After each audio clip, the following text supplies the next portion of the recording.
Selamat pagi anak-anak. Ya, bagaimana kabarmu hari ini? Nah, hari ini kita akan belajar ya mengingat kembali untuk teorema Pythagoras ya. Nah, misalnya ada soal seperti ini. Seorang anak menaikkan layang-layang dengan benang yang panjangnya 100 meter. Jarak anak di tanah terhadap titik yang tepat berada di bawah layang-layang adalah 60 meter. Hitunglah berapa ketinggian layang-layang. Nah, ini kalau digambarkan ya seperti ini ya. Nah, bagaimana menyelesaikan permasalahan seperti ini? Kita harus menggunakan teorema yang bernama teorema Pythagoras.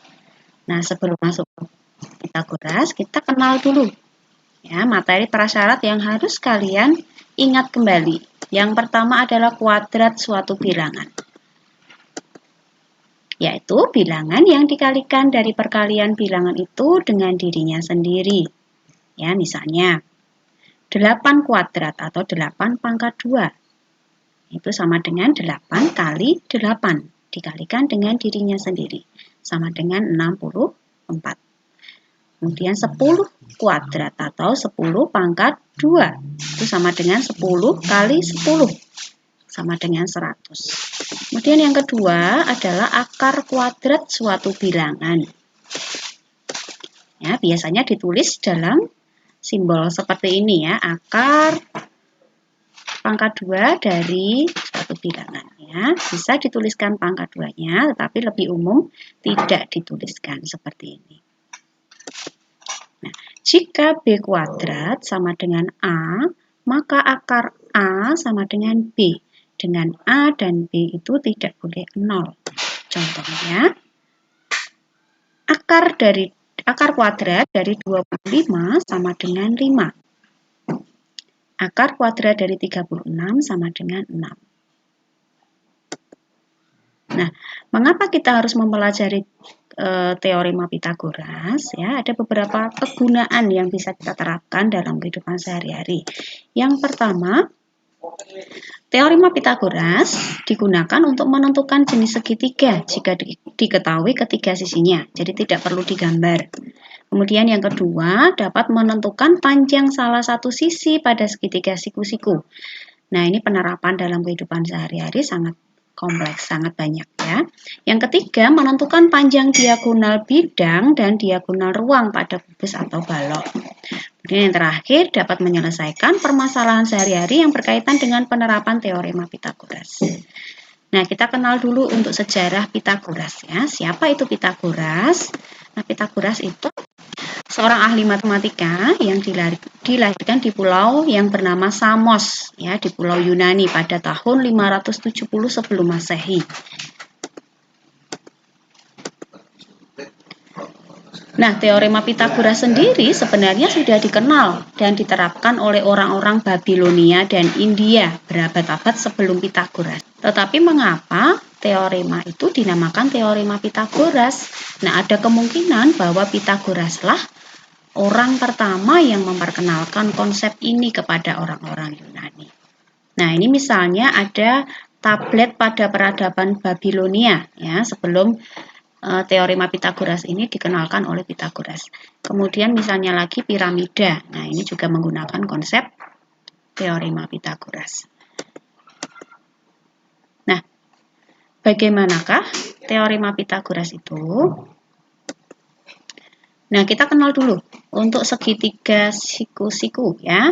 Segitiga siku-siku memiliki sisi miring atau sisi terpanjang, kemudian sisi siku-siku ya. Sisi siku-siku adalah sisi-sisi yang membentuk sudut siku-siku. Nah, teorema Pythagoras berbunyi pada segitiga siku-siku, kuadrat sisi terpanjang sama dengan jumlah kuadrat kedua sisi-sisi penyikunya. Jadi kalau dituliskan sesuai gambar ini, ya, kuadrat sisi terpanjang, nah di sini sisi terpanjangnya adalah C, sama dengan jumlah kuadrat dari sisi-sisi penyikunya. Gitu ya. Nah, mari kita gunakan teorema Pythagoras ini. Yang pertama kita akan menentukan jenis segitiga jika diketahui panjang ketiga sisinya. Kita akan menggunakan teorema Pythagoras. Ya. Nah, dari teorema Pythagoras yang kita kenal, maka ada 3 kemungkinan, ya. Yang pertama, jika ketiga sisi segitiga memenuhi teorema Pythagoras, yaitu C kuadrat sama dengan A kuadrat plus B kuadrat, maka segitiganya adalah segitiga siku-siku.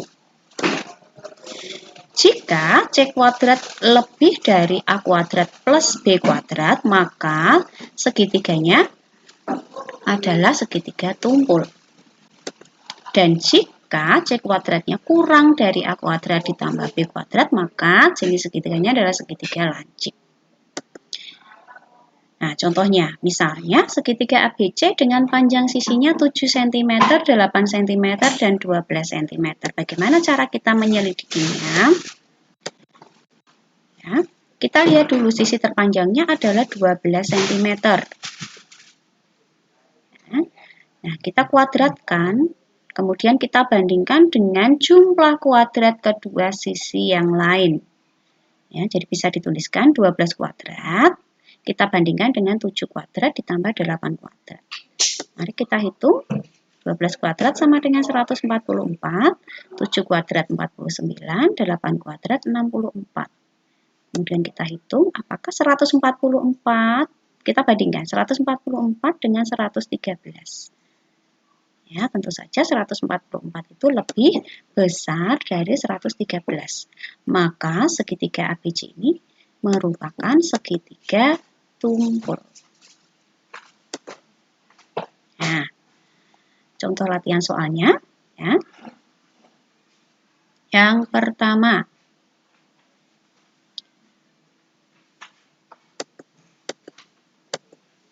kita bandingkan sisi terpanjangnya, kuadrat sisi terpanjang, kemudian kuadrat sisi jumlah kuadrat kedua sisi yang lain. Kita hitung 17 kuadrat 289, 8 kuadrat ditambah 15 kuadrat 64 ditambah 225. Kemudian kita bandingkan, ya, ternyata sama. Kalau sama berarti segitiganya berupa segitiga siku-siku.